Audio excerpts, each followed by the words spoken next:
இன்றைக்கி நம்ம வீட்டில் சாதம். இது பச்சரிசி சாதம். வேலைக்கு போகிறாங்க எங்கள் வீட்டுக்கார மிச்சினருக்கெல்லாம் பச்சரிசி சாதம். அவங்களுக்கு புழுங்கலரிசி சாப்பிட்டா பசிக்குதுன்றாங்க. அதனால் அப்புறம் புழுங்கலரிசி வந்து வீட்டில் மாமனார் பாட்டி இருக்காங்க அவங்களுக்காக. ஆனால் இன்றைக்கி புழுங்கலரிசி சாதம் கொஞ்சம் குழஞ்சிச்சு சொதப்பிட்டதுனால. ஆனால் அதுக்கு ஒரு பிளான் வச்சுருக்கேன். முருங்கைக்காய் மாங்காய் போட்டு சாம்பார் வச்சுருக்கேன். கத்திரிக்காய் போட்டால் இன்னும் சூப்பராக இருக்கும்.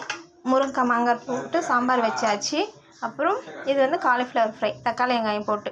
காலிஃப்ளவர் பொரியல் பண்ணமேதே நீங்கள் இஞ்சி பூண்டு பேஸ்ட்டு, கரம் மசாலா, சிக்கன் மசாலா சேர்த்தா சூப்பராக இருக்கும். ட்ரை பண்ணுங்கள். அப்புறம் தயிர், உரம் ஊற்றின தயிர். இப்போ இந்த குழந்தை சாதத்துக்கு ஒரு பிளான் சொன்னல, உங்களுக்கே தெரிஞ்சிருக்கும் நேரத்துக்கு. சாம்பார் விட்டு சாம்பார் சாதம் மாதிரி பண்ணிக்கலாம். இல்லை தயிர், உரம் ஊற்றின தயிர் விட்டு தயிர் தாளித்து தயிர் சாதமும் பண்ணிக்கலாம். இதுவே இன்றைக்கி எனக்கு நல்ல நேரம். காரக்குழம்பு வச்சுருந்தா அதுக்கு உதிரியாக தான் வச்சுருக்கணும் சாதம். அப்போ தான் காரக்குழம்புக்கு நல்லாயிருக்கும்.